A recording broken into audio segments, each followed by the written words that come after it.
Welcome to CSN The Network Podcast. This is your host, Kayvon Cutler, with my lovely co-host, Dream Nazario Malik Hampton. How are y'all doing this lovely evening? I'm doing great, man. Blessed and highly favored. Shout out to Drizzy. Y'all know me. Blessed and highly favored. Glad to be here. Great day to pod. All that. How you doing, brother? Likewise. Better now that I'm talking to you two. Well, you three. We have another interview slated for you all this evening with the legendary coach. You know, when you think of West Virginia GOATs, you got to mention this man. You know, he was a pioneer. You know, he was one of the first ones from our area to really go pro, to really be elite at the pro level. One of the only athletes from our area to be a Pro Bowl player as well as an all-pro player. I feel like when Moss got drafted to the Minnesota Vikings, they just saw where he was from and was like, man, we already know what this place produces, so we got to go ahead and take him.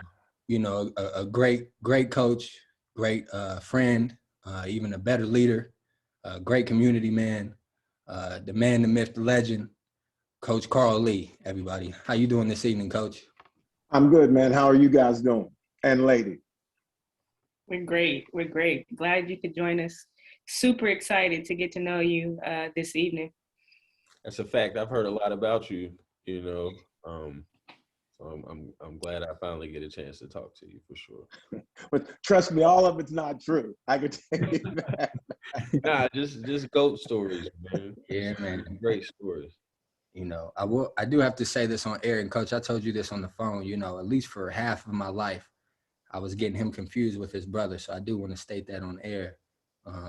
So I told you on the phone, but I apologize, Coach. You know, for those that may have any confusion like myself, Carlton and Carl are two different men, okay? We do look alike. People do make the claim that we look alike. So, you know, if you don't see us together, you could easily mess that up. Yeah. But, you know, just starting right from there, piggying back off the phone conversation that you and I had last week, one of the things that you stated to me really resonated with me well, because it showed that you knew what you wanted to do at a very young age. And when we spoke on the phone in that conversation, you told me that you knew you wanted to play football professionally at the age of 7. So, Coach, how did you know at that age that is what you wanted to do? Well, I'll flip that and say I didn't know that I couldn't do it. You know what I'm saying? I've always made the case that I was naive enough to not know that you know, to say at 7, you know, I was a Browns fan. My dad was a Browns fan. You know, I'm crying when they lose, and all I could think about was like, okay, I want to play. You know, I want to do just that right there, what they're doing. And, you know, you at 7, it's cute then, you know, when you're saying it then, it's cute, it's funny, and nobody's saying anything to you other than, oh yeah, that's good, you know. And then as you get older, you know, that dialogue starts to change a little bit. 100%. That's a great answer, Coach. I also have a follow-up question for you as well. You know, being that you knew at a young age that's what you wanted to do, and, you know, just growing up watching sports with your father, can you walk us through some of the things that you did behind the scenes to help you garner the opportunity to play in college and in the pros? I had probably the most ideal situation that won't sound ideal. My dad was like I said, my dad was a huge football fan. He used to play in a league downtown, of Sandlot, you know. So they had like the Sandlot League. So he loved football as much as I did, you know. And seeing him one time, you know, and a chance to play, and then I grew up just probably less than a couple of miles away from Robert Alexander. And he was great from the time I could say his name. And everybody saw him as like this great phenomenon player here, you know, in high school.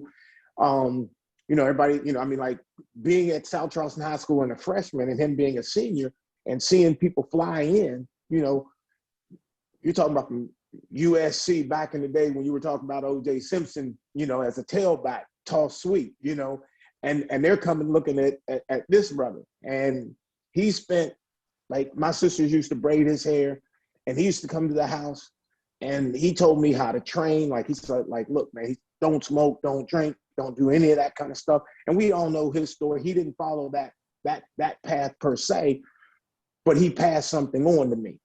And I bought it, you know. So I played 3 sports in high school, and I'm up in the morning running before school. So I'm out running, coming back, eating breakfast, going to school, and practicing whatever sport that was in the evening, all because I wanted football. I just loved it, you know. And and as we go through the whole interview, the haters came later, but they weren't there in the mornings when I get up and run. They wasn't there when, I'm trying to, I'm lifting with, $10 weights, you know what I'm saying? They weren't there to see what work I was willing to put in to even know whether or not I could make it, so I just was committed to it. Like to me, I was the dude who was like, you had to question, like, you had to remind, like, you still got to do something else. You still got some other pieces to do, because I didn't want to do anything. I didn't want to back up. I looked at things like, oh, you got to make sure you do this and do that. So just in case. I didn't want a just in case, because a just in case to me was like, okay, so I'm a little tired in the morning. I might not get up. I might be a little tired. I might not want to go work out later on in the evening. I don't want to have that. I wanted this to be an all or nothing. I'm not saying that's what you should do. I'm just saying that's where I was for a long time. I was all or nothing with it, and fortunately, it worked out for me. Wow, that's powerful, Coach. Can you walk us through what it was like for you growing up in the 70s and 80s in West Virginia? It was different, you could make the case that, when you look around the country, you can see some remembrance of what it used to be, I was fortunate enough to be in South Charleston, came from Vandalia, was born and raised a little bit up in Vandalia, moved down to Spring Hill, and lived on Greenway. And, most people call it a black neighborhood. We had a black street. And that's really where we knew all of our friends was on that block. Uh-huh. And, you had to get older before you could get off the block to where maybe you could go visit some of your friends that didn't look like you. Mm-hmm. I was fortunate enough sports was allowed me some inclusion into, somebody's house to go have a party.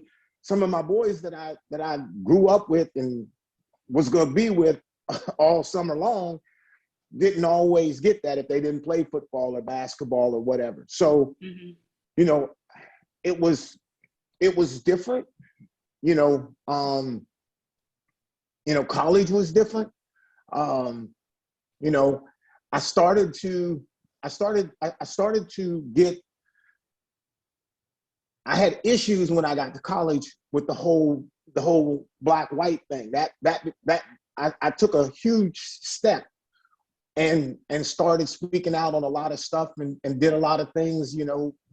We conducted a walkout on campus and all of that kind of stuff. So I was like, I wasn't afraid of that issue. Mm-hmm.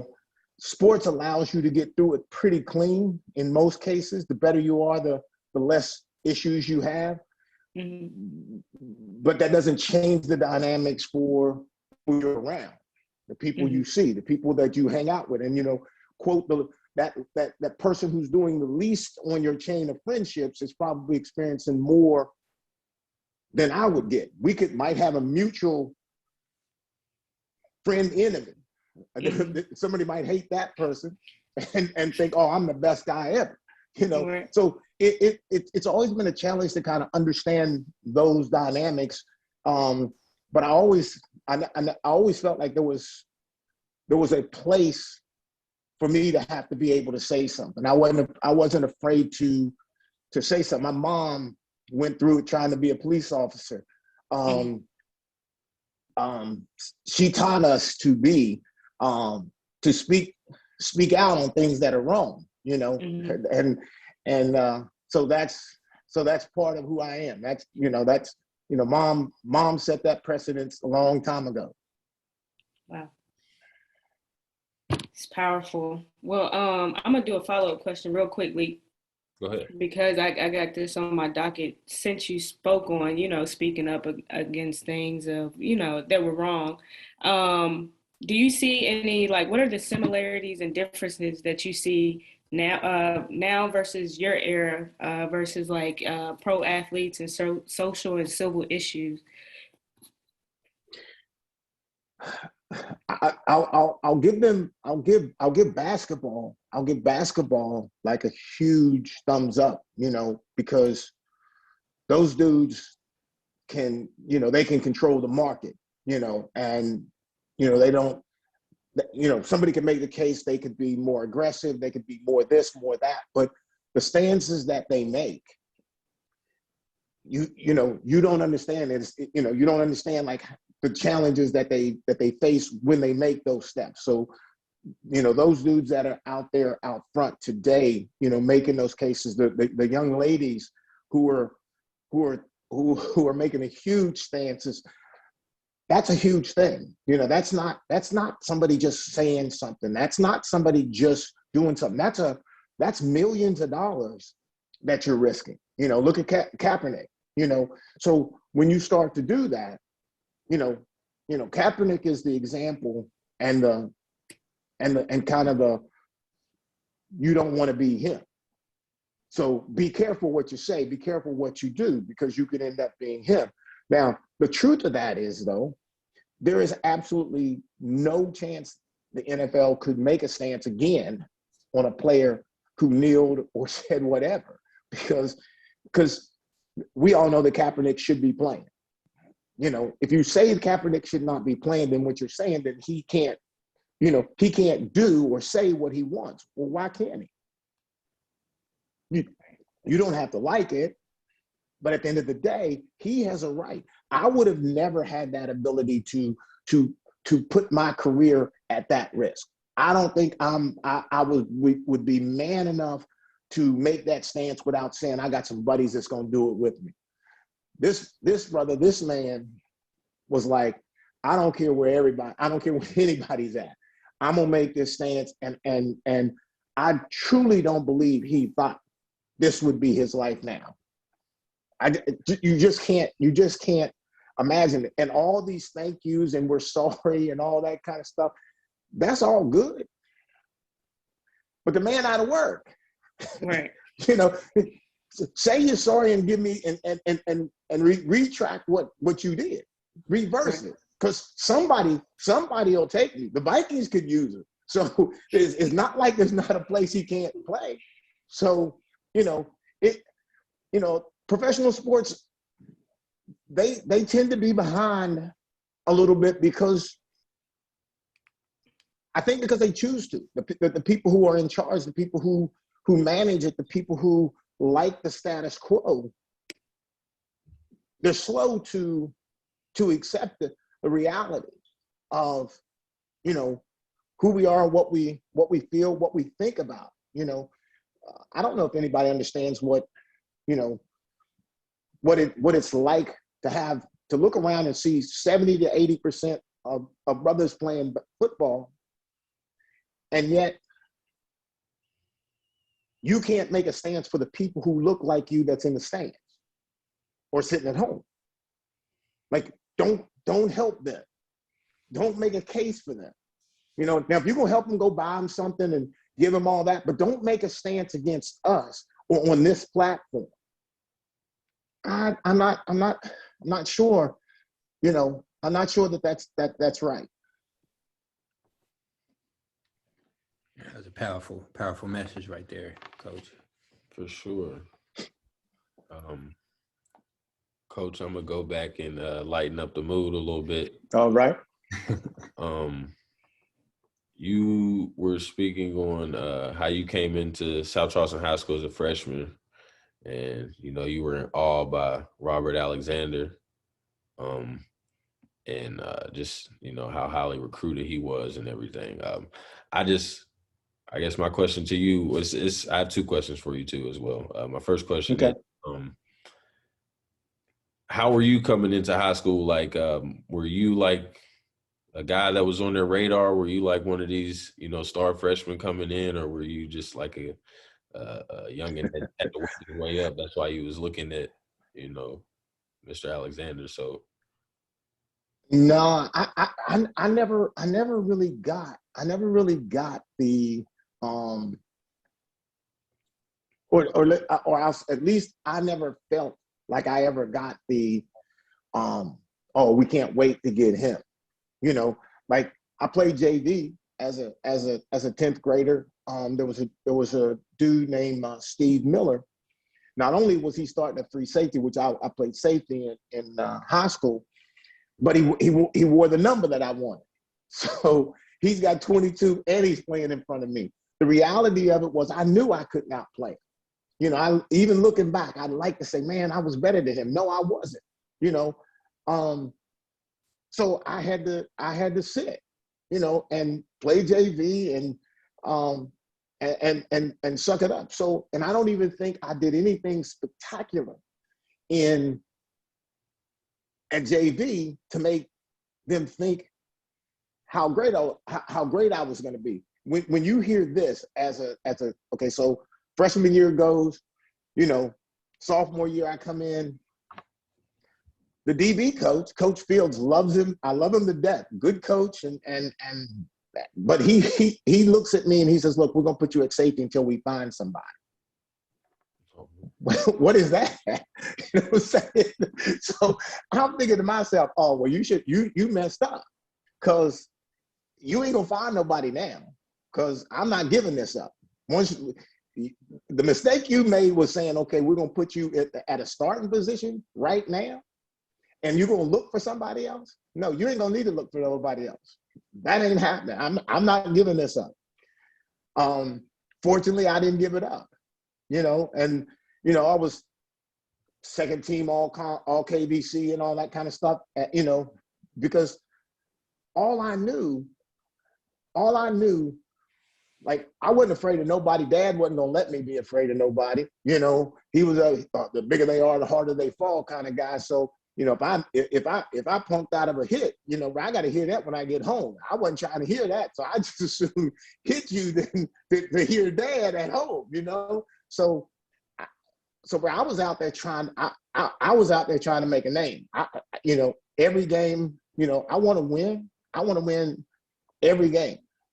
But the best thing, and I've said this to some kids who are able to understand this, the best thing you can do for your team is be the best player you can be. I couldn't make us win a championship. I couldn't make us win the states. I couldn't do none of that. But what I can do is I'm not going to let nobody come across the middle without knocking them out, you know, because I can do that part for you. I'm not your quarterback. I can't block anybody. I can't control the game, but I can do my part. So if everybody want to get on board with me, I'm good with it. But I can't allow myself to get caught up in, oh, we ain't winning. I ain't working hard. No, bro, I'm trying to get to Sunday, man. I ain't got no time to waste. You come across my way, I'm knocking you out. Win, lose, draw. Last play, first play. It don't matter to me. got you, man. Coach was head hunting out there, man. I was trying my best. And you know, it's horrible now because it sounds terrible, but the reality of it was, bro, I was 155 when I left high school. But bro, I might as well have been 200 because Bro, I was trying to put everything I could, as fast as I could run, but I'm trying to run right straight through your neck. And the head come off, bro, great. You know, it made no difference to me. I was trying to get somebody to see me and say like, oh, okay, you know, he might be able to play. It was all personal. It wasn't about anybody else. It was all me. That's Talk hard. that is. Yeah, Talk that's that hard. talk, coach. My second question for you is, growing up, this is a little shout out period. You know, we got a nice little interview, you know, coming up. Coming up, you know, I know you spoke on Robert Alexander once again. You know, he's getting a lot of love this episode. But was there anybody else like locally, you know, or it could be not locally, you know, it can be just, you know, somebody you watched growing up, you know, with your pops or something that you really took a liking to their game, or any players you idolized growing up? I was, again, being a Browns fan, you know, Leroy Kelly was a running back, which I was not going to be a running back. I wasn't about trying to get hit, you know. I don't mind hitting, but I didn't want nobody hitting me. So I knew I knew that wouldn't work. Paul, I just knew the Browns. I knew the players on that team, but I never looked up to anybody I couldn't touch. You know, fortunately for me, I had somebody who I could touch, and I could see him getting his hair braided. So he wasn't too far away from me. He wasn't something that was magical and mystical that sometimes I played basketball too. I could have looked at Michael Jordan and he could have been my idol all day long, bro. Ain't nobody even going to even second glance me on the basketball court, right? So, you know, so I couldn't have I love the idea of being able to touch my guy, you know, call him and say, hey man, what about this? Hey man, what about that? You know, all of that kind of stuff was perfect for me. You know, when people talk about, you know, the whole idea of being, you know, a role model, you know, I get it about being a role model, but the role model too can fail. But what are you going to take from that? Because I was behind all the people who, you know, who supported Robert, you know, a little bit off the subject, but I saw all the names and petitions for all the people who said they wanted Robert Alexander to go to West Virginia.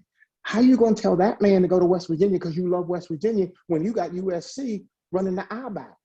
He goes to West Virginia, tears his knee up. That's my idol. That's my guy. West Virginia couldn't help him, you know? And so, you know, all I could do, I couldn't leave him when he got hurt. You know what I'm saying? Like I couldn't leave him. He got to the pros, you know, I think it was a 6th or 7th round pick, maybe right around somewhere where I was at.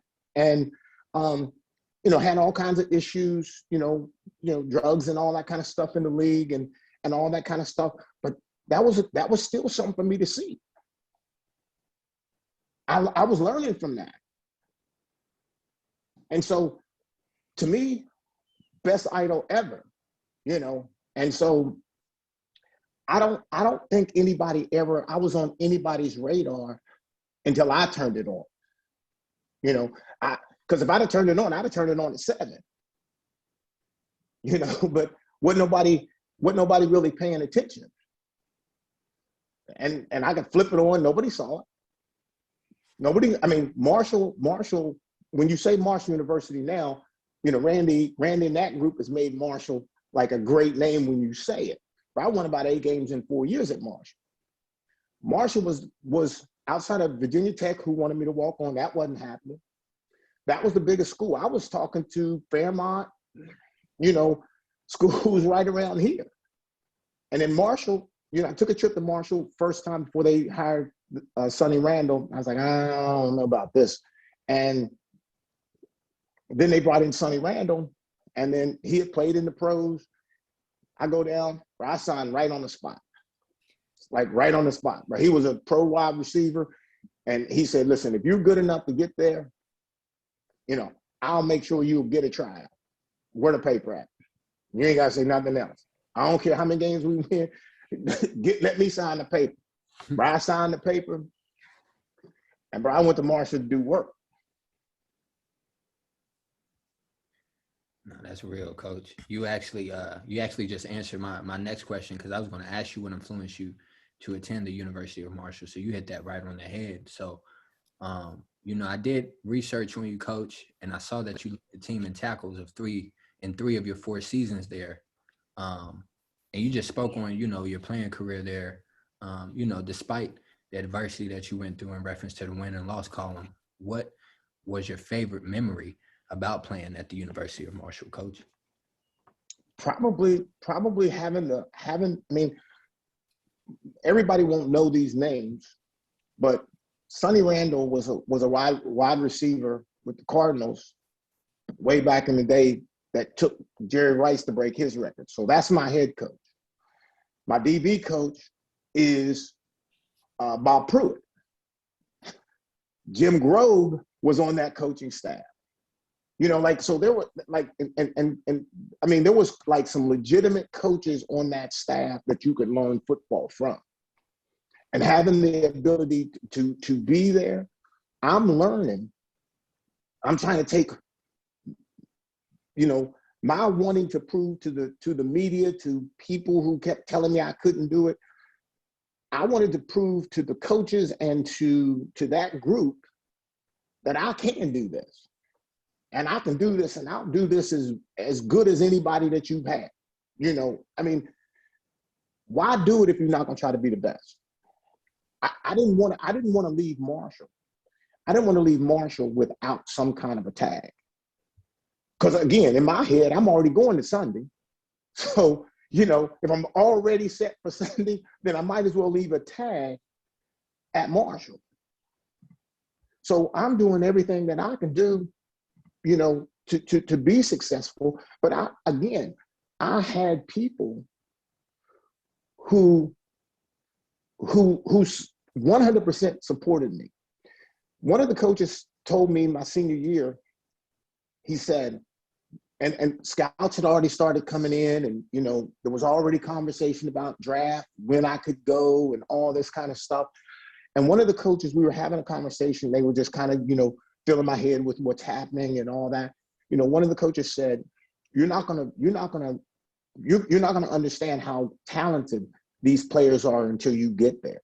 Bob Pruitt, without a second going by, says, yeah, but what he won't understand is how good he can be when he's on the field with 11 other players as good or better than him. And I heard that, and I was like thinking, here I am finishing up a career with about 8 wins or so, with some players that, good, bad, indifferent. All of a sudden, I'm going to be on a team that everybody's going to be as good or better than me. Now that tells me, like, where am I going to be? Because I don't want to be 11. I ain't trying to be number 11 on that defense. So, okay, you just woke up a whole new monster. So that means now when I get there, my head, I'm starting at 11. I'm trying to work my way down the list to somewhere around 1 or 2. I'll be mad at 2. I'll be satisfied at 1, but I got to get to that kind of a place. That's just how naive I was. Cocky, arrogant, whatever. I was just naive, man. Like, how you going to tell me I can't wear this hat? Right? It's like you telling me I can't wear the hat. I got the hat on. What do you mean I can't wear the hat? You can't tell me that I can't wear this hat. I control when I put it on and when I take it off. And I felt like, why can't football be the same way? I get it. It's hard. It's tough. It's all that. But does anybody know who I am in here? Who I am up here? How physical I'm willing to be? But I'll knock myself out to take you out. You know what I'm saying?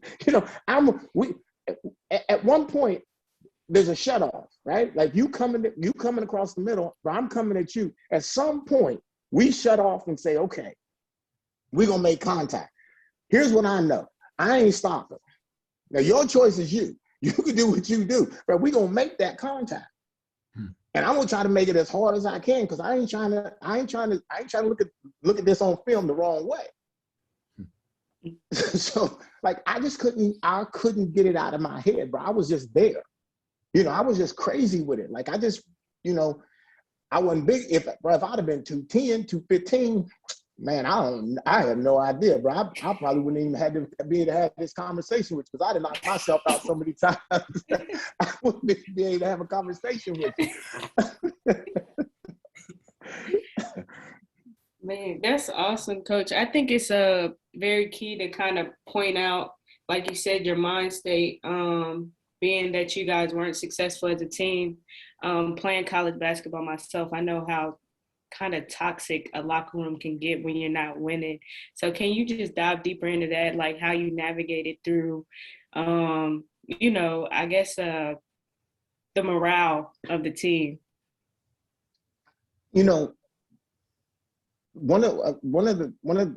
A media source came up to me and asked me, like, when Sonny Randall came in our first year, he was military style and, running and cussing you out, screaming, doing that whole thing, the old school coach.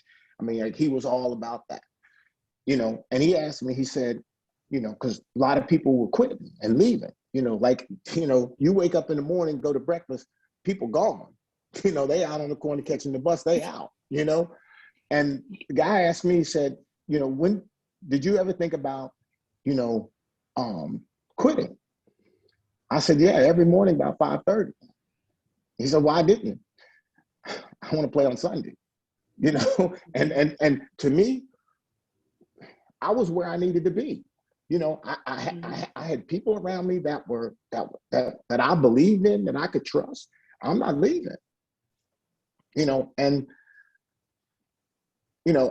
again, I did an interview with the media at the state high school track meet before I reported. I had already signed at Marshall, and one of the things that they asked me was like, how excited are you about going to Marshall? I said, I'm happy, but ultimately I want to play on Sunday. Mm-hmm. That went in the paper in Huntington, so now I got to go on campus and all these players looking at me, we ain't winning no games. They looking at me like, who is this little skinny guy talking about he going on pro? He just happy he just gonna be here for 4 years and go pro. I had to defend that for, gosh, I don't know how long, but I didn't mean it that way. I just I was just making the case like I'm still in that dream world. I'm still playing on Sunday. This is the last 4 years that I need to get there. Got you. All right, Coach. Well, back to your playing career. Did you go into the league playing safety?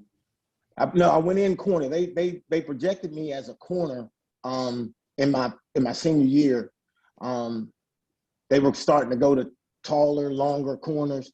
So I had played corner maybe 2 or 3 games at Marshall. When we played some guys and they, wanted to play some man-to-man kind of stuff. I didn't know anything about it. They didn't really teach me like, you got that guy, And so they projected me as a corner. So all my workouts and stuff was based on me, changing positions to a corner. So they kind of made you change positions, like. Yeah. Gotcha. Yeah. My second year, man, I was struggling to make a transition. And I was trying to tell the coach, I said, look, just put me back to safety. I ain't trying to play corner. I ain't trying to figure all that out. I can play safety. Let me go there. It was like, no, you're playing corner. And, Pete Carroll comes and puts in bump and run. And right now I'm gold. Now I'm like, okay, I can do this, like he's putting it in and I'm working with it. And I'm like thinking, man, we might have something here. I feel like I'm comfortable with this.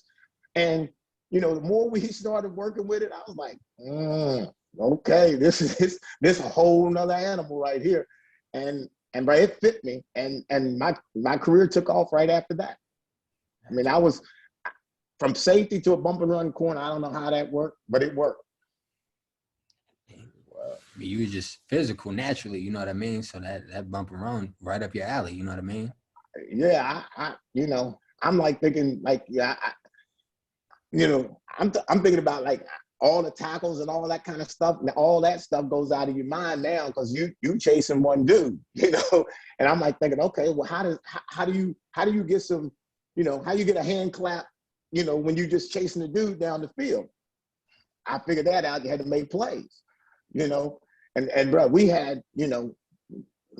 had receivers back in the day that they were gonna make you look ugly or make you look good. There was no in between. There was no in between. No, I don't care what week it was. You had somebody. 100%. We're gonna get into that too, Coach. But not to bounce back and forth too much. Can you take us to the beginning of your pro career and walk us through your pro day and your draft process? What was that like? Because again, I did some research on you, Coach, and I saw that you were getting some rumors about the league your junior year of college. I want to say maybe the Cowboys came and talked to you. So your junior year that you was probably going to go for sure.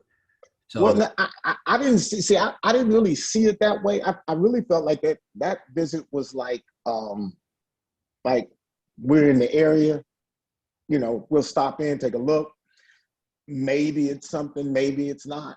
So I didn't take that really.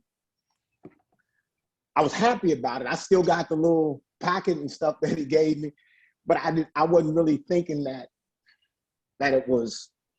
I wasn't sold. You know what I'm saying? It didn't sell me to make me think like, okay, I'm in. I was like, nah, I'm not really sure. And then the really big deal was getting a chance to get to the combine. I got invited to the combine that was in Seattle. And they go by numbers. So I wore number 1 at Marshall. So I'm the first dude that has to run and everything. I ran a 4.5 40, which was the slowest 40 I probably had ran in my entire life. And I mean, all I can do is blame it to the nerves, I mean, you look at some of the guys that were in '83 draft, especially playing corner or in the secondary as a whole, but there was some ballers, and I'm running a 4.5,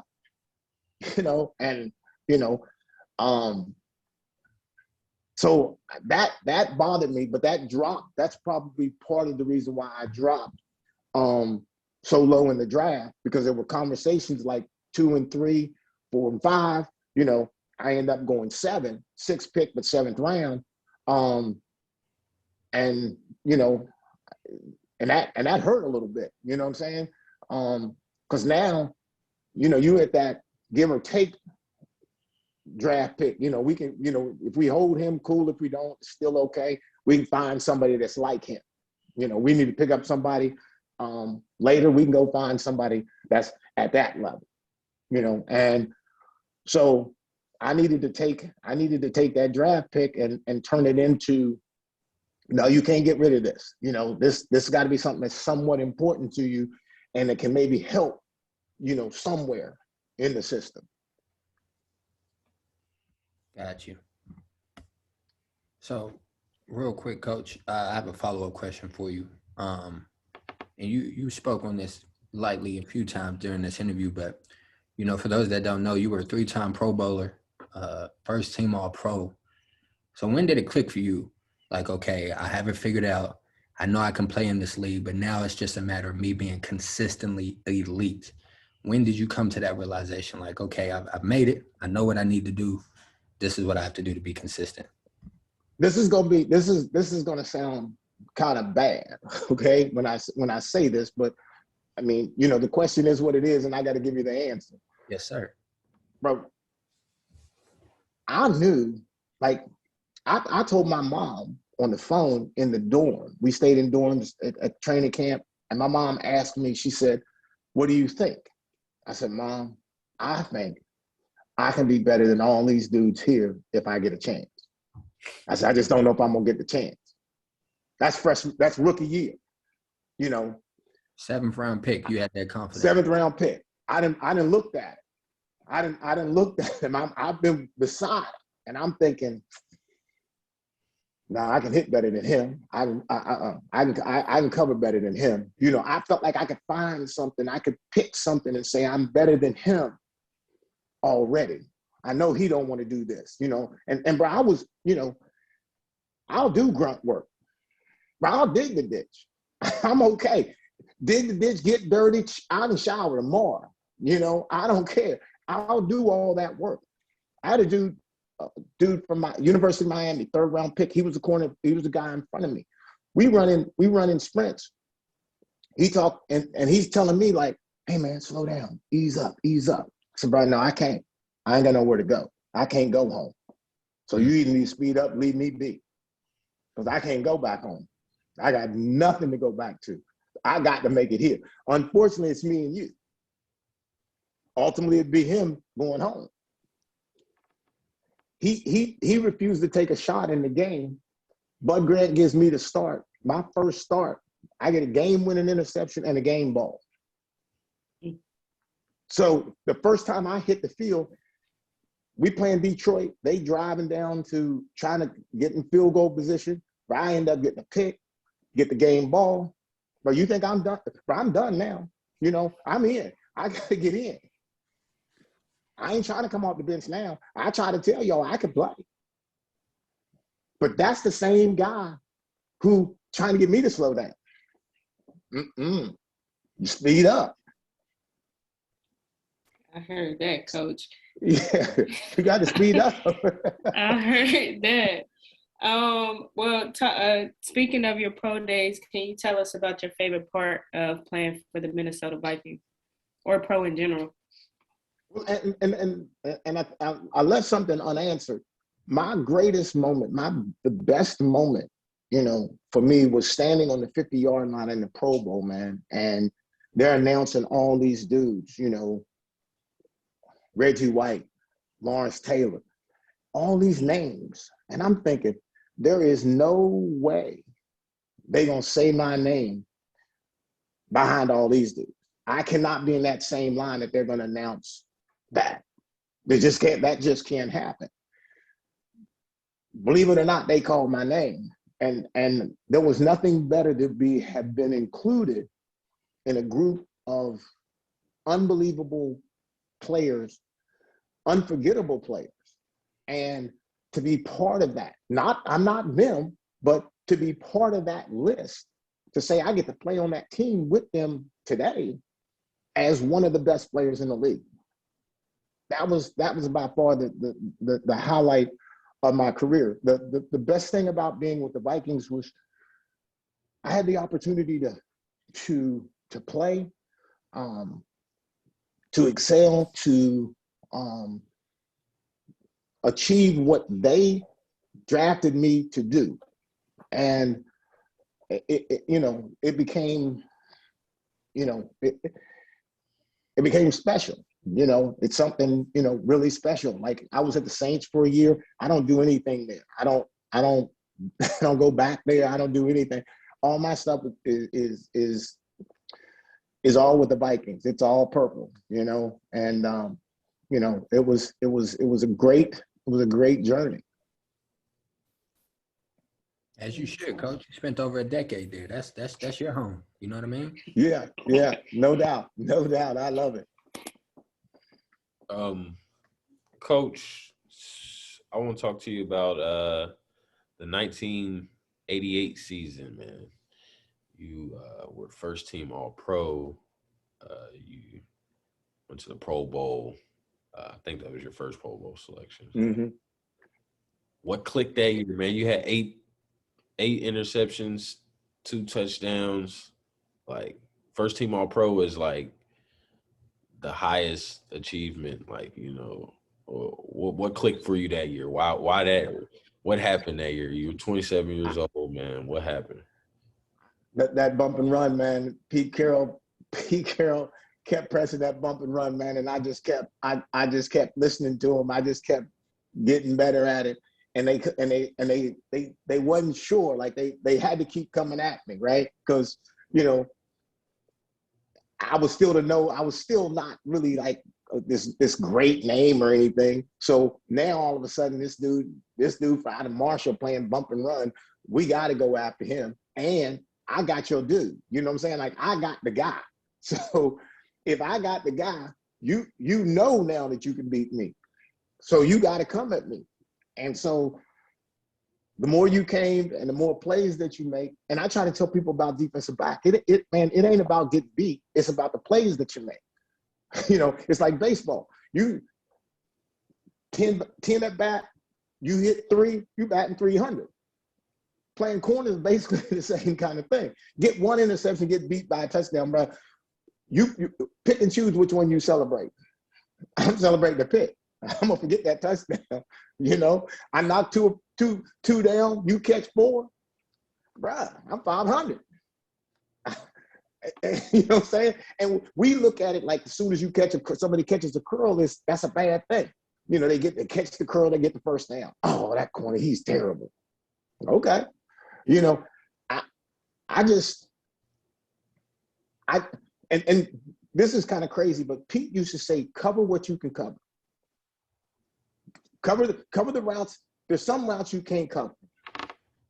They gonna catch it. You're gonna tackle them and live with it. But there's gonna be some that you can cover. Cover them. And in my head, but you ain't running the curl. I'm getting that. If I don't jump in front of it, I'm knocking that down. Now, you know, you can do all that pumping and going and all that kind of stuff. You ain't gonna do that all day. You might get me once. I'm okay. I'm coming back the next day. Sooner or later, you still got to throw that curve. Sooner or later, I'm gonna get that. And so you just get this confidence when you got somebody saying, "Don't worry about it." You know, don't worry about it. Just play. Man, that's easy. That's easy to do. You know, you think about coaches yelling and screaming and all that kind of stuff. But Pete Carroll walking by and like, what happened? Yeah, he got me. I did this. All right, let's just keep it going. Okay, I can keep it going. You know I can keep it going.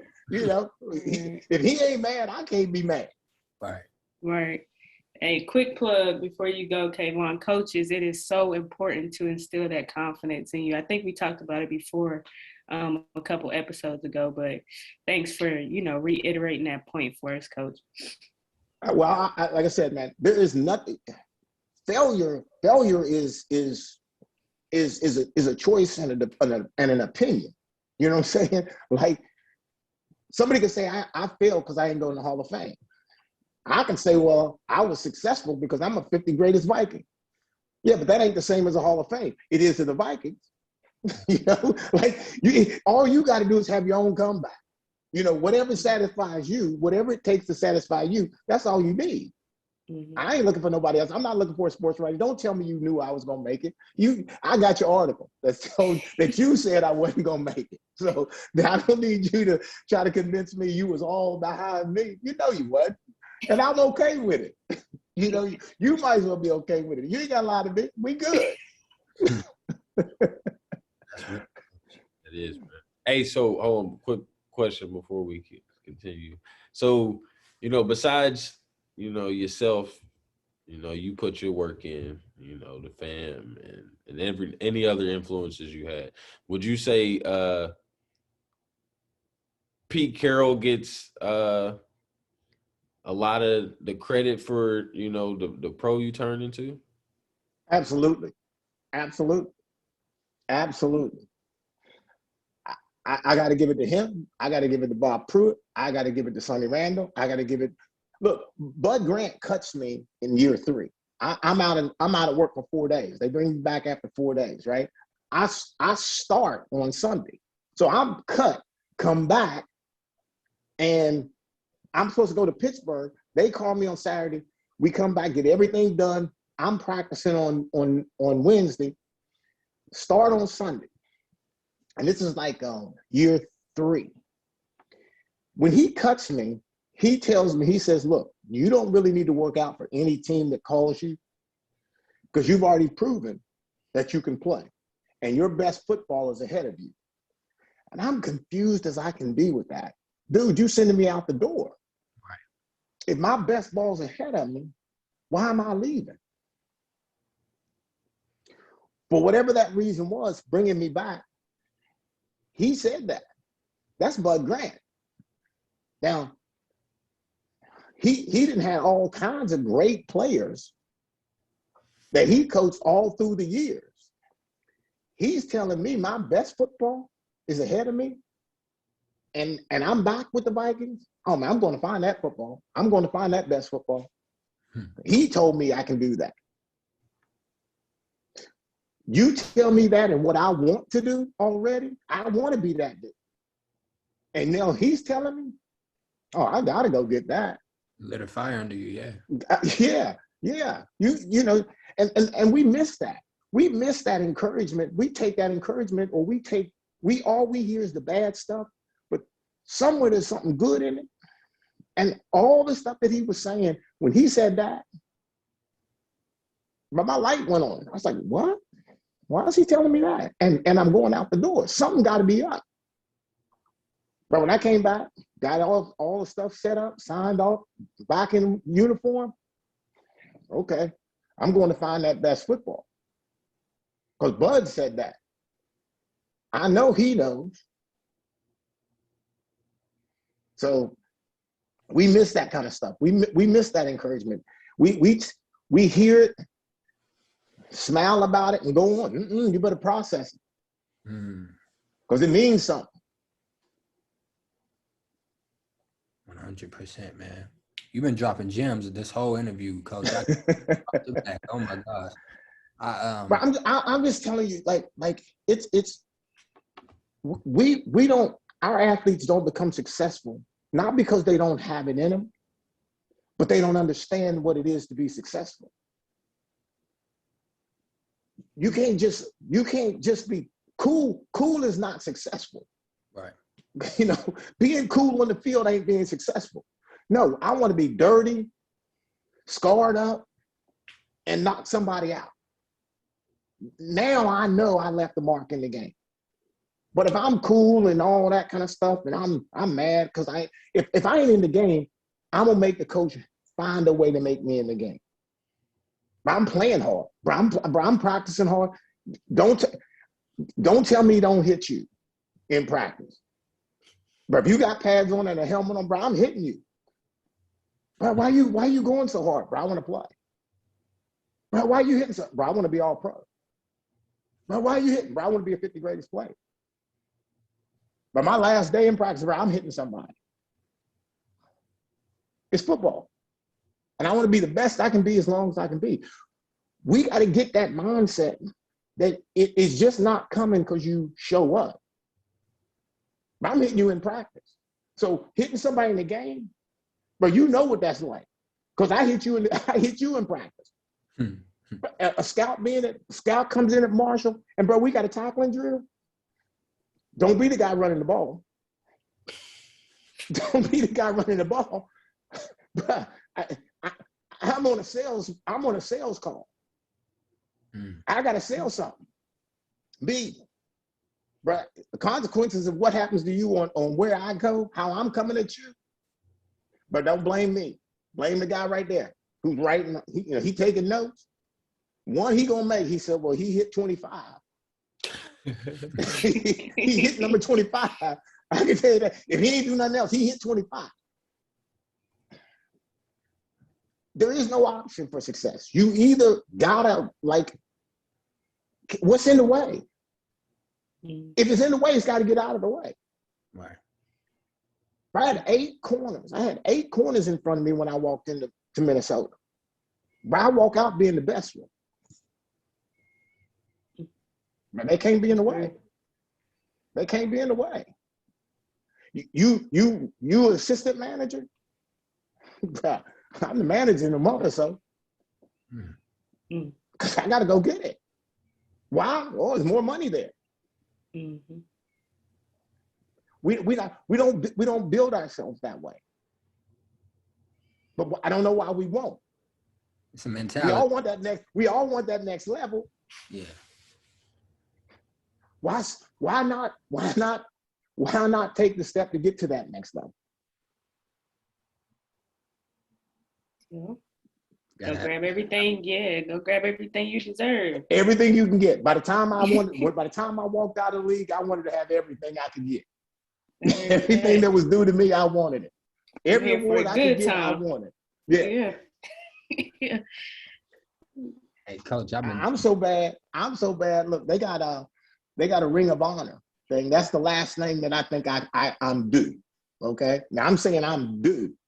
It's this group of players that are, the best players in Viking, period. Okay. You got the 50 greatest. I'm on that. That's cool. But this Ring of Honor kind of thing, Randy's up there and all that, Fran Tarkington, all those kind of guys. I want up there. Now, I ain't got no more games to play. But I told management, bro, like, look, they put a dude in. They put a dude in the ring. I ain't got nothing against him, but my accolades are better than his. So I'm like, okay, all I'm asking, I ain't mad he's in, but I need to know what the criteria is. Like what, and I know I'm wrong, but that's just me. Cause I already got that in my head that I'm getting on that wall. I'm getting in that stadium, right? So, they said, well, we don't really know. I said, okay, cause if it's league-wide, if it's team-wise, if it's something, because he worked in the front office for X amount of years and all that kind of stuff, I can concede if I have to be administrative piece, because y'all ain't hiring me. I'm in West Virginia. So I know if that's what it takes, I'm conceding. If it's playing, I can tell you now, I deserve to go. And just, I don't care how long it is, but I like to go before my grandson gets, I get too old and I can't take my grandson to watch him. So every year that they have this, they induct somebody every year. Every year, I ask, my conversation is, okay, what, I see why he's in, but that, if he's in because of that, then I belong still in before this dude. Right. I'm just that guy that I'm not, like I said, people can call it arrogant, they can call it whatever, but anybody who knows me, I don't walk around talk football. Like I don't talk about me, but in an interview and being truthful, I want my accolades. And that's my last one I can get. That's the last one I'm gonna get. Hall of Fame ain't happening for me. I'm satisfied, I'm good with that. But I want that one. So I heard that. Yeah, and unfortunately, I ain't got no time. I can't play to get it. So all I got now is to keep reminding them every year, y'all need to convince me what it is, because I want in. Right. And there's no corners in. So I want to be the first one to go. Oh, yeah. Yeah. There's no corners in the Ring of Honor. So I'm trying to figure out like how I can get myself in. You got the credentials, Coach. You're going to get in there, man. For sure. I appreciate it. I wish it would have been last year, and then I'd have told y'all that story in a different way. Yeah, you didn't want it in the COVID year anyway, man. Wasn't that? No, not really. No, not really. Not really. You want the crowd there in that beautiful stadium, man. A question. Right, that is a really nice. Right, they got a really nice deal going up there. 100%, yeah, man. You want the fans in there, man. You want to hear that roar. You know what I mean? So, I do have two questions for you though, Coach. All right. Similar questions. I want to know who was your favorite matchup when playing in the league? Who was, you practice start Wednesday. I know I'm facing this gentleman. Let's get it. Let's finish up. The best part of it was Coach, hold on. I'm sorry to cut you off, Coach. Before you answer that, you got to throw in. He's asking who your favorite matchup is. I'm asking you who the toughest matchup is. Your least favorite. Who did you not like going up against? So we need both of those. Ooh, okay. Yours is gonna be tough, but yours is gonna be tough. But I will start with like I'll say the favorite one, not because he was easy, but just because we was buddies, and he would always, clown around a lot with Sterling Sharp from the Packers. So I because I was gonna get the dude anyway. So I was gonna get Rice. I was gonna get him. I was gonna get Herman Moore. I was gonna get Andre Reed. I was gonna get those guys on Sunday no matter what. So I already knew that I had work. I couldn't punch. There was no time I was going to work on Sunday and I wasn't punching in because somebody else was punching in too. But Sterling he was the best receiver who could play the game like how you feel right now, like just chilling. Sterling played the game just like this. And he played it at such a freaking high level. And he's in our huddle, he's coming through our huddle. Talking about what y'all call him. I know y'all ain't calling him man to man, and we pushing him out the huddle. He coming out, you ain't got it, it's a run. It's a run. It's a run. Don't worry about it.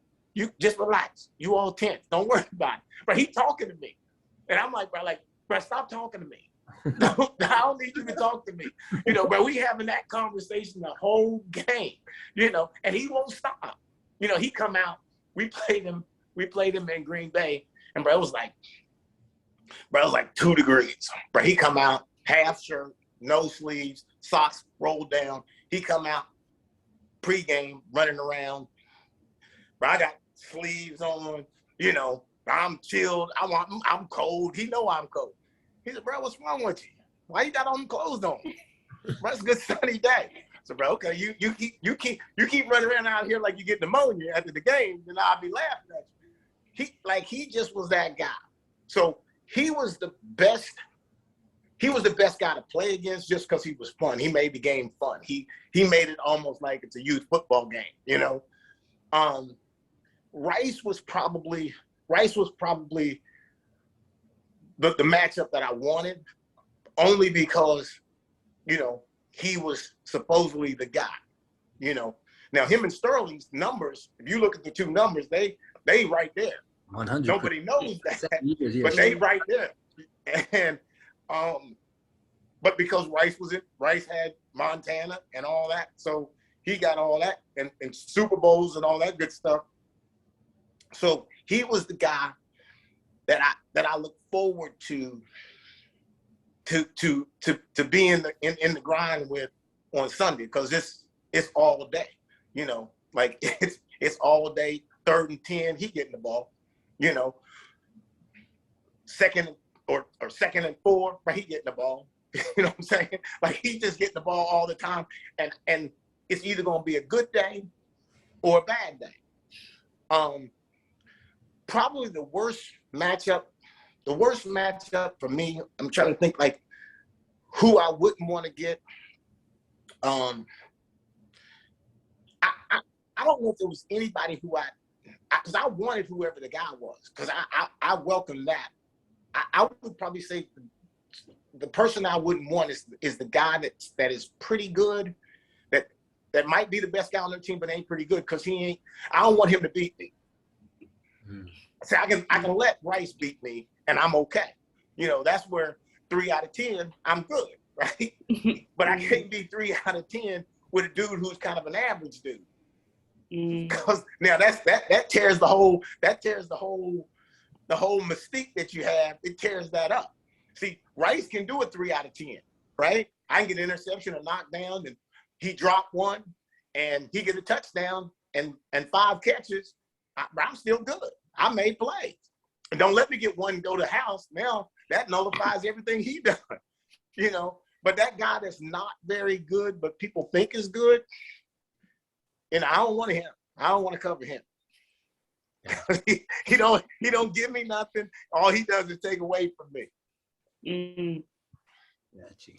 Thank you. I never looked. Sterling Sharp too, because a lot of people don't realize how nice he was, because he had a shortened career due to his neck injury. Yes. If you look at his numbers, I like to tell people all the time, if you look at Chad Johnson's numbers, who was one of our favorite receivers when we was growing up, right? Mm-hmm. Sterling Sharp's numbers are very similar to his, and he played way less in reference to seasons. So it's, that's. And people don't know. And bro, listen, he's such a good dude, man. Like he came to spring ball when I was coaching at State. He came to spring ball. He bought our home and away uniforms when I was at State. My first year, I was like, I need to get we were talking, I was talking about I need to get new uniforms. And, school wasn't giving me no cash, but he bought it, home and away. We played down south, bro. He booked the hotel for us and took care of dinner. That's a brother there. Yeah. Really is your man. You see what I'm saying? He ain't got no reason to do any of that. But he's good people. That's love. That's love. Coach, you mentioned State. So can you talk about your transition from playing to coaching? What was that like for you mentally? And how did your mindset have to change since you went straight from the league right into coaching? It was interesting. It was interesting. I enjoyed it. I took the approach that Sonny Randall took with me, with maybe a few less words that he used. I didn't use all the same verbiage that he used, but I wanted to be matter of fact, and it is what it is. And if it's not, then you're wrong. You if you're late to practice, there ain't no excuse. You're late for practice. Don't even come up with one. Mm-hmm. And if you're and my guys will. Any of my guys will tell you that, a scholarship is one mistake away from being gone.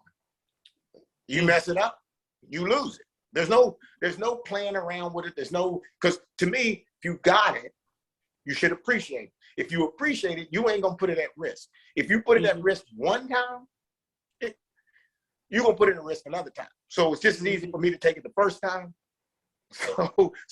So you understand, and it's in the message to everybody else. My thing was that everybody knew it. I called you and said, okay, I'm taking your money. And that wasn't as hard as it sounds. It's matter of fact. Success is matter of fact. You either want it or you don't. And you on a job, you mess it up, you might only get one chance. So I'm trying to help you understand you don't have one mistake here. A choice that you make that is skip curfew, that's a problem. You don't get to do it twice. I'm not gonna give you a chance to do it twice. But I loved it.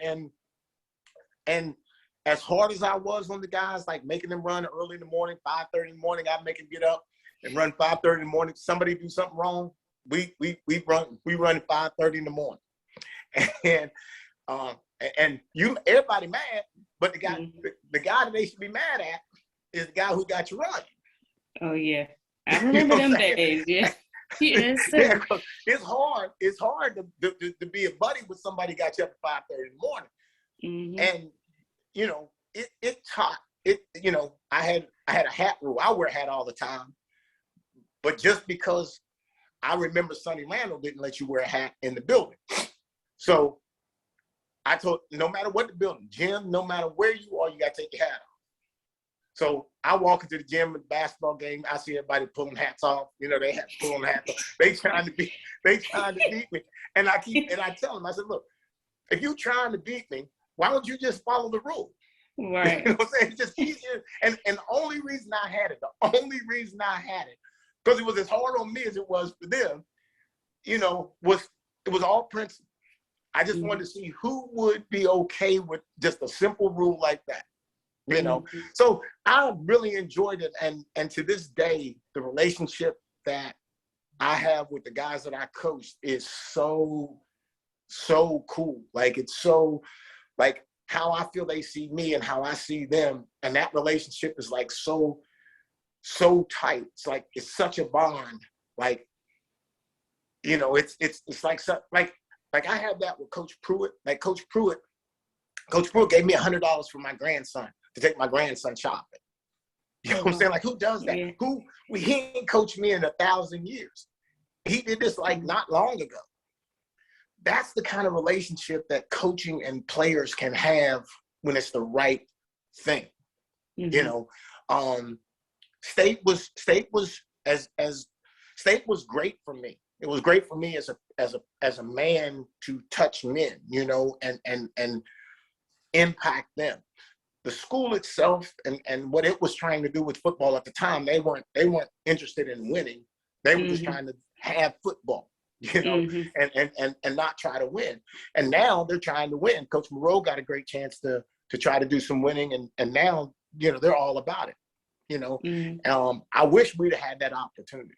I'd probably still be coaching if we'd have been playing under the circumstances that they are playing under now. I would probably still be coaching. I loved it that much. You had awesome. a great run though, Coach. 9 seasons, man. That's, you know what I mean? You had a good tenure. Yeah, I enjoyed it. We just didn't win no game. We didn't win, you know. But again, I wasn't bothered by not winning, and I believe that the guys that I had going forward in their life, I think most of them are pretty successful, doing well. Failure is not an option for them, you know. And we didn't fail. We know we didn't have all the resources that we needed to win, you know. So the best thing we could do was play as hard as we could and take what it was. I tell you all the time, Kay, it's about resources, man. Yeah. About resources. And if you're afraid to give them or can't give them, it's hard for you to expect something. Right. Right. That is true. That is true. So did you always know you wanted to coach? No, I didn't. I don't even think, like, Coach Pruitt started talking to me about Coach Pruitt and Reggie Oliver. Reggie Oliver was the quarterback for the Young Thundering Herd. He was a coach. He coached at Marshall when I was playing, and he was interested in me coaching. And Coach Pruitt was interested in me in coaching. He actually wanted me to leave leave State and go to Marshall. I couldn't do it, you know. He tried to get me 2 years in a row, and I couldn't leave State, man. I was invested in it, you know. You could have went to your alma mater, Coach, and you it wasn't better than the guys that I was coaching. Respect. You know what I'm saying? I couldn't leave those dudes just for the, you know, my dad hated the fact that I didn't go. I just couldn't do it. I didn't need it. I didn't need to do it. You know what I'm saying? Like, I didn't need it to, you know, and Pruitt wanted me to ultimately be the head coach after him. That was his strategic plan. My dad loved it. You know, I could dream of the idea of it, but you know, and I can say it this way, man, I had a lot of brothers that needed more than football. You know, they needed somebody to go to bat for them. You know what I'm saying? And it was clear folks wasn't going to bat for them prior to getting there, you know, me getting there. So, you know, I'm fighting with the administration over, you know, stupid stuff, you know, to get a player on the field, you know. And if I don't do that, nobody's going to do it. And those they became my guys. You know, my name's on them. I can't go chase the dream. I didn't have a dream. You know, I got my dream. I don't need another one. You know what I'm saying? I needed to be right there in the midst of that struggle during that time with those guys to get them through the system and being able to be men with a college degree and go to work. You know, if I hadn't done that, I couldn't have lived with myself. I just couldn't have done it. Let's stand up right there. I was about to say, Coach, that's solid. You 9 out of 10 men, they going back home, Coach. You know what I'm saying? So that's definitely stand up right there, man. You wanted to, sit through that storm, and weather the storm and, get them through it. And I definitely respect that, man. It says a lot about your character for sure. Well, I had, and I won't go through this. I won't go through the story, but Nazario, me and Nazario, the relationship that me and him have, all came because of that very same reason. He was probably one of my first fights against the school that ended up getting, an administrator fired. But I couldn't, black school, black player. Come on, something wrong here. Why are you putting him out? Why you want him out? Yeah. Y'all got to make this make sense to me. Some kind of way you can't, what the excuse you're using is not making sense to me. So you gotta come clean. You gotta say what you mean, because I don't need him for football, but I need him in football. Is gonna keep me in school. So you gonna have. We got to fight here. I'm not giving him away. I'm not gonna say, oh, okay, all right, y'all right. No, I ain't doing that. I'm not built that way. And from then on, it was. It was a fight, everybody, Charles Smith, they had like all of our great players. There was always something wrong with them, something that they saw wrong with them that, they needed to be gone or whatever, and now you got like Charles Smith was from Miami, gold teeth, the whole thing, right? And they trying to put him out, and he ends up in the Hall of Fame. And he's an administrator in school. Come on. And please don't try to take credit for that, because that's mine. You can't take credit for that. That was mine. Because if it was y'all, he'd have been on the street. So don't even try it, And so I wouldn't do that work at Marshall. I might have got some guys to go to, maybe I can help some guys get in the pros, work with DBs, and maybe one day sitting there as the head coach and got this record and all that kind of stuff. And I'm celebrated. I wouldn't have been good with it. Impact. You wanted that impact factor. Yeah, I had to have it, and they trust me, year in and year out, they gave me something to fight for. Yeah. That's for sure. But I loved it. Coach, we're gonna have to talk offline. I'm sure my dad was a knucklehead, so I need to hear them stories. I can give you all of that.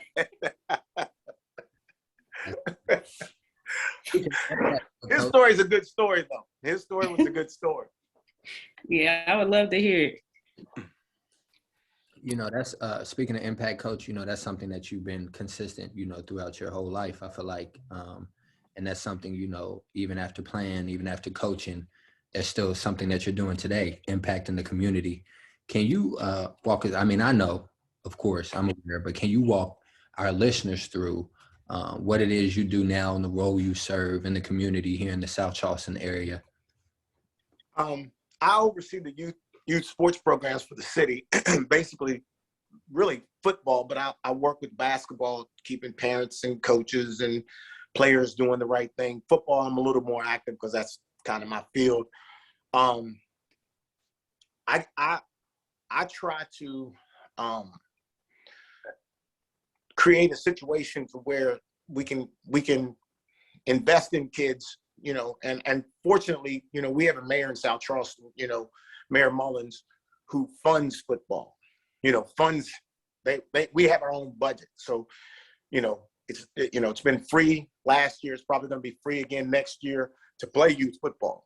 And all of that's, something that I think is important. It's the same youth program I grew up in, so now I got a finger on top of that to try to make that better.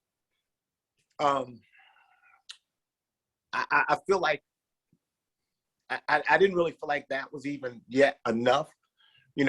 Randy and I had a conversation years ago talking about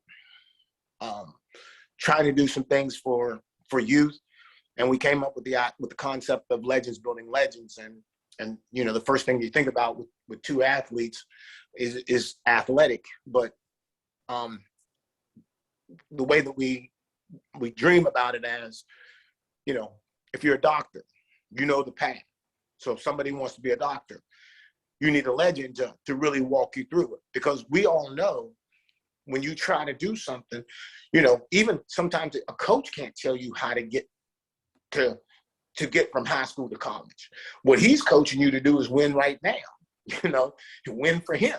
You know, I ain't saying right, wrong, or indifferent, but at the end of the day, if I'm in high school and I want to go to college, I need somebody who knows how to get there, what that path is, what those challenges could be in front of me. My mom needs to know how to do financial aid, all this kind of stuff. So nurse, doctor, a lawyer, entrepreneur, how do we start a podcast? You know, it doesn't make any difference. If you're out front of something, somebody's going to be behind you trying to do the same thing.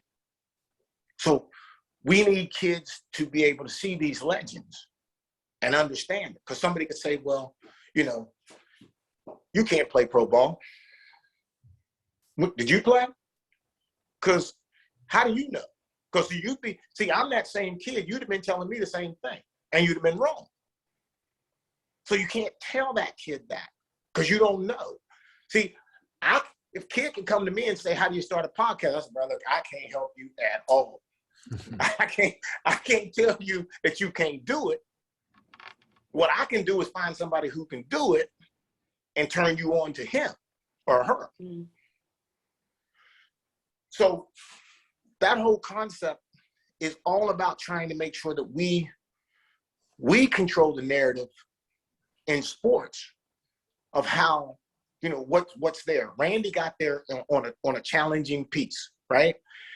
He had everything, but his was more on a social challenge. Mine was more on an athletic piece. You know, I got all the no's. He ain't gonna make it, all that kind of stuff. Randy, it was obvious that Randy was not only gonna make it, man, he fooled around to be the best thing they ever seen. But somebody's gonna make the case he can't handle it socially. He can't handle it mentally. He can't, you know, he's a firecracker. We can't trust him. Well, he not only got there, but I'd make the case as a corner. I'd make the case if there was ever a receiver I wouldn't want to cover, it'd be him. He'd be the guy that I wouldn't want to cover. And if he's not the best receiver I've ever seen, I don't know who he is.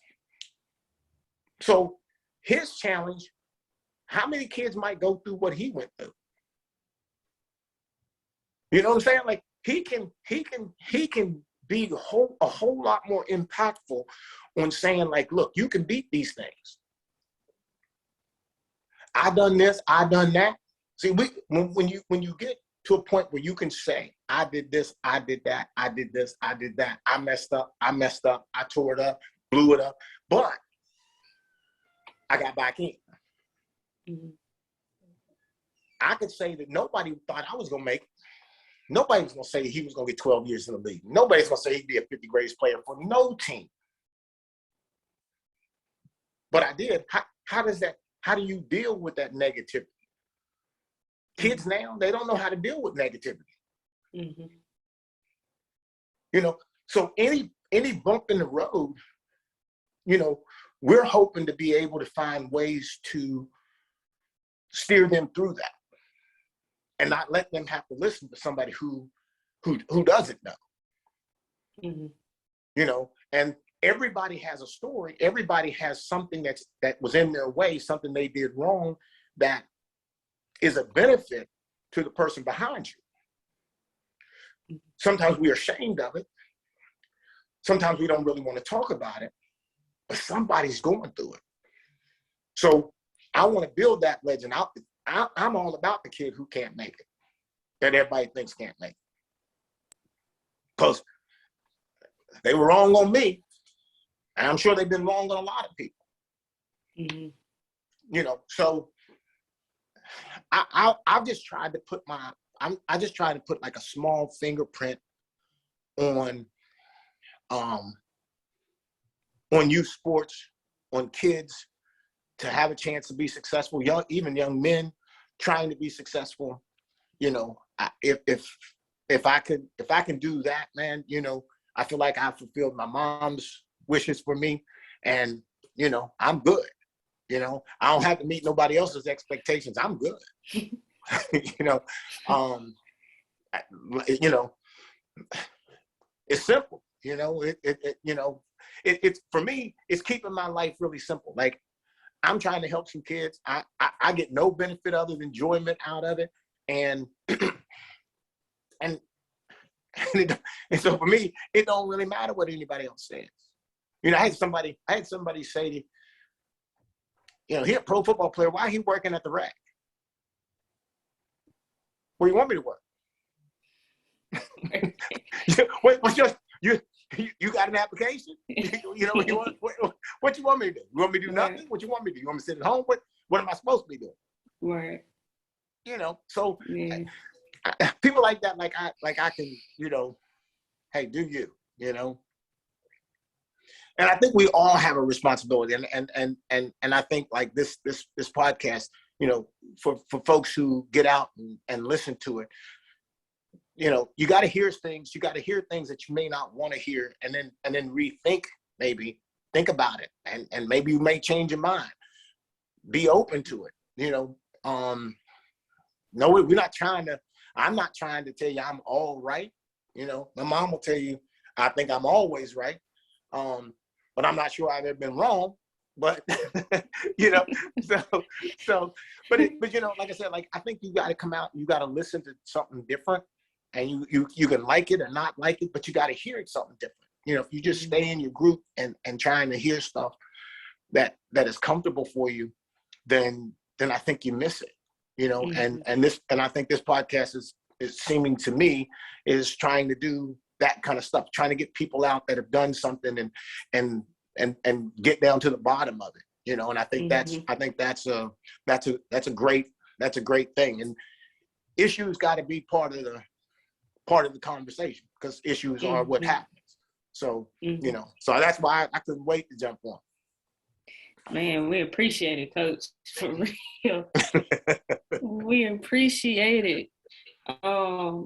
Really quick, you talked about your grit, your confidence, your attitude, and you talked about how influential your father was and your family was to you.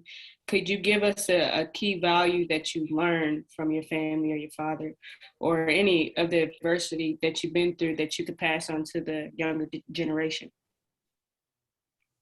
I think everything that my mom ever said, anything that my dad ever said, I think anything that any of my, you know, top coaches have always said, you know, we get so caught up in, you know, somebody who's confident or somebody who's arrogant, or, you know, and arrogance is somebody, I guess, who just spits out their stats every day, compared to somebody who's confident, who you can't take away my football career. You can't take away my success, you know? I think that if you can believe in yourself, believe in what you have accomplished from where you are now and to where you want to go, I feel like the only way you're going to get there is you got to believe it. If you believe it, you got to say it. If you don't say it, if you're afraid to say it, if you're afraid to put it out there, then you're afraid to fail. You know, like, and I think that a lot of our young athletes say they want to play pro ball, but they're not really working at it, because they're afraid if they work at it and they don't get it, then they fail. No, you didn't fail. You know, yeah, it is tough to get there. But what is your work? What is the work ethic? I am a product of work ethic, period. And because I know, I was up this morning at 5:30 in the morning running. It was 20 degrees. When 24 degrees, felt like 20. I felt all 20 of them. I still am up in the mornings running. So I get it. Like, everything is available. Nothing's available if you don't go for it. You don't climb the tree. You're afraid to climb the tree. You can't get that apple at the top. You can maybe reach up and grab one down at the bottom, but that shiny one's up at the top. You ain't never gonna get that. If you ain't willing to work, if you're too afraid of heights, you're afraid of failing, you're afraid of not able to work hard, you can't work hard, it's just not there. Because once you work hard, like, you guys know when a show's good. When you get done, you look at it, you say the show's good, because you know. You say, I could have done a little bit better on this part, that part. Okay. But then you say, oh yeah, that was that question right there was the right one at the right time. And what we feel like there's something wrong with saying that was a perfect response right there. You know, that was a perfect question for him right there. We get caught up in like thinking like that's a bad thing. No, if y'all can't think that your show's good, if you can't critique your own show and say it's good, it's this, it's that, how's it gonna be great?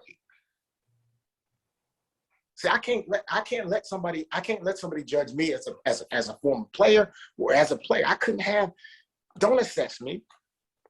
Don't try to say, well, I had a guy say I was an average player as a pro. One of my buddies got mad at him, and I said, don't worry about it. It ain't no big deal. He played, D2 basketball. Ain't nothing wrong with D2 basketball. Okay. But he can't at D2 football, or basketball, he can't judge me at NFL. He can't make that a judgment for me. I ain't saying he could have been a star. It's okay. It is okay to know your success, because if not, what are you going to, what is going to motivate you? One Pro Bowl, I want another one. Two, I want another one. You just like right now, I'm sitting home, I can't do a thing, but I want a Ring of Honor. Mm-hmm. I ain't got another game, I can't play another game. All I can politic is all I can do now is politic. I ain't afraid of that. Because I want it. You shouldn't want that. That's not really right. You shouldn't. Yes, I do. I ain't gonna sit and lie and I feel like I don't want to be there. I want to be in that stadium. I want my name and jersey up in that stadium. So and that's all we really need to do is just be real. Everybody wants to be great. Nobody wants to be good. Everybody wants to be great. Go be great then. Quit settling and being afraid at almost good, because you get to almost good, then there's a fear that you might be great. Keep going. Keep going. We sitting around here in West Virginia, we can't figure out why we ain't got all these players, but when we get players, they play a long time. They become successful. Why can't we produce more of them? Mm-hmm. There's somebody better than me in high school right now. There's 1,000 players better than me, better than I was in high school. Why are they not going to Division I schools? Why do they not have a chance to go to the pros? They don't know to know. Yeah. You don't know what you don't know. Yeah, that's our fault. Mm-hmm. That's why we have you on here, Coach, so we can educate them. You know what I mean? Anytime, bro. I'm all about it anytime. I told you that on the phone, though. You know what I mean? We talked about it. You know what I mean? Yeah. Hey, y'all fool around. I'll be sitting in the chair beside y'all. Hey, we welcome it. Y'all be like, when did he move in? We definitely welcome it. But Coach, man, you've been so candid, man. Like I said, you've been dropping gems all interview. We definitely appreciate you joining us and just taking the time out your evening, man. I do want to state for the record, Coach Lee is so cool, man. It's, not that I had any expectation, but, I keep telling people about that phone conversation that you and I had last week, Coach. And like I said, man, just a lot of the stuff that you talked about on the phone really lit a fire under me.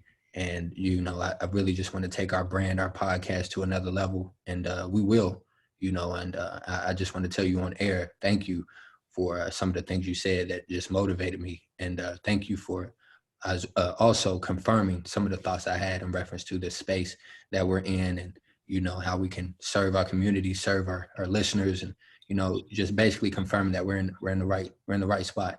We're doing the right thing. You know, we just got to push it. Like you said, you know, we just got to push it even further.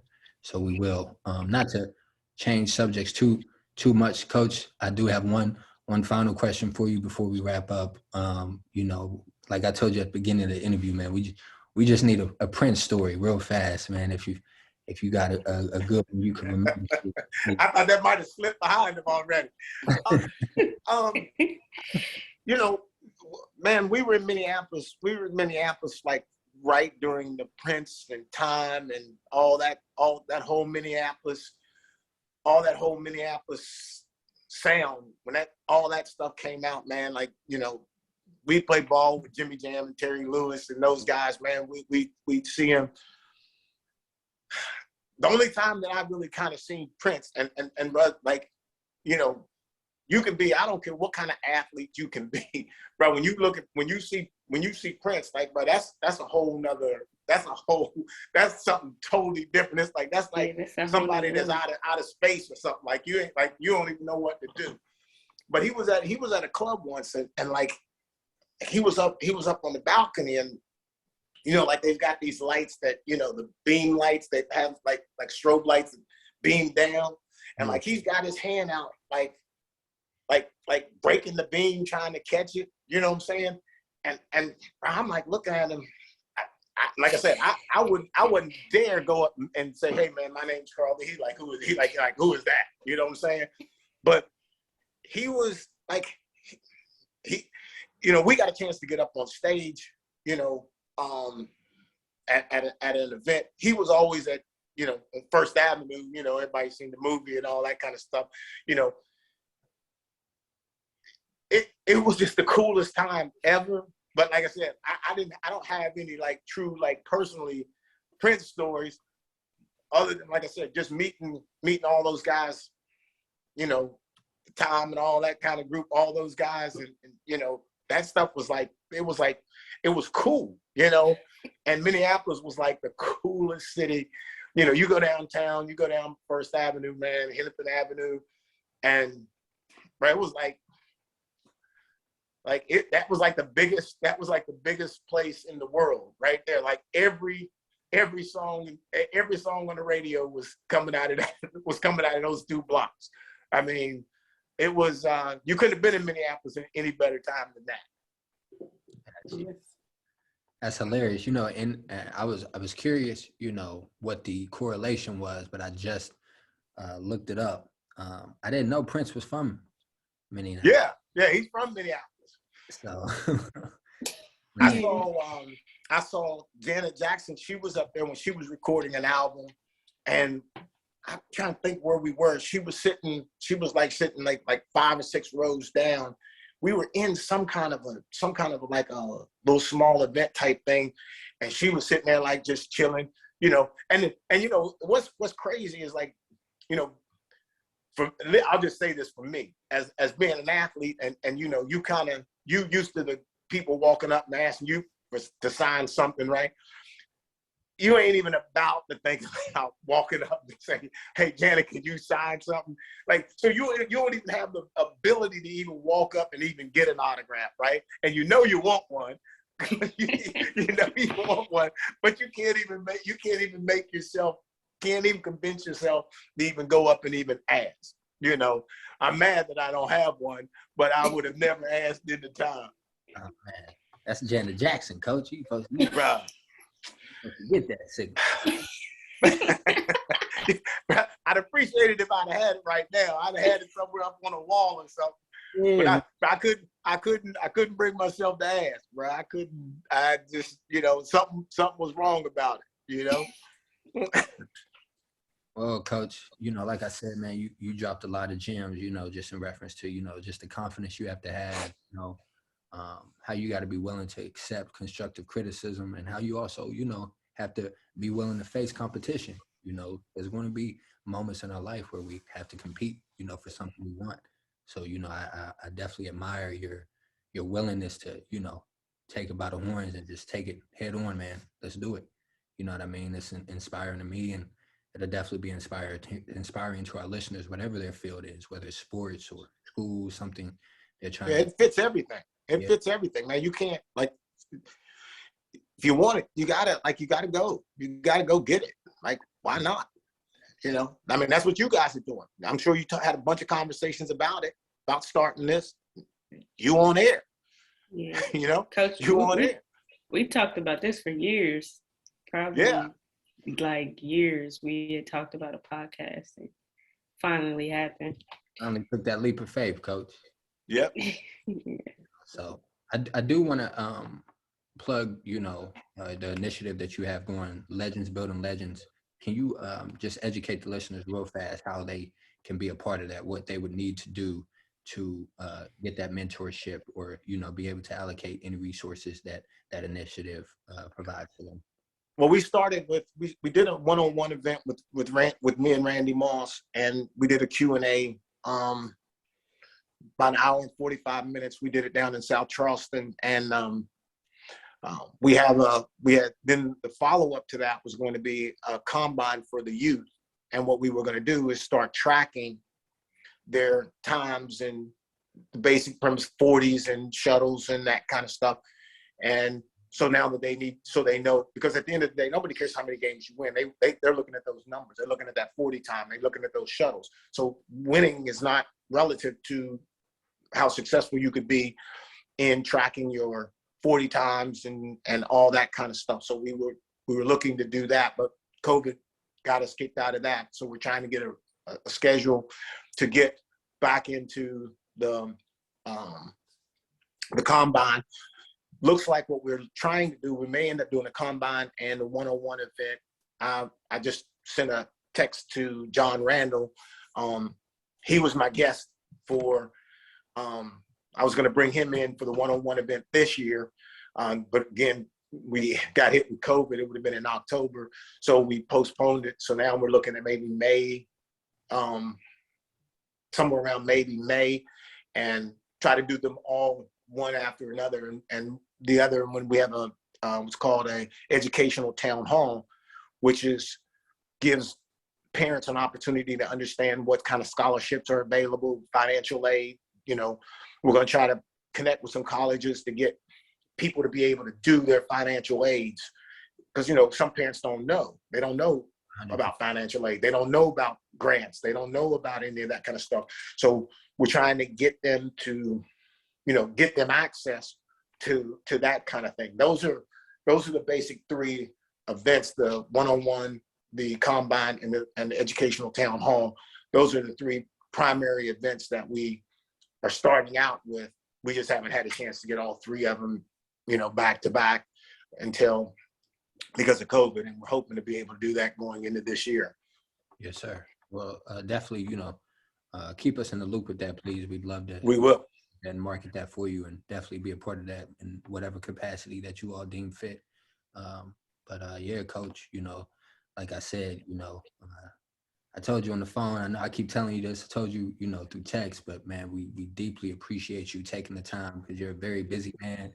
You know, like I said, you know, there's a lot of things you could be doing right now, but you're here with us, and we definitely appreciate you for your time and, you know, your kind words that you shared with us about our podcast, but more importantly, you know, just the information that you gave back, man. Like I said, this is going to be a great interview, very, very informative.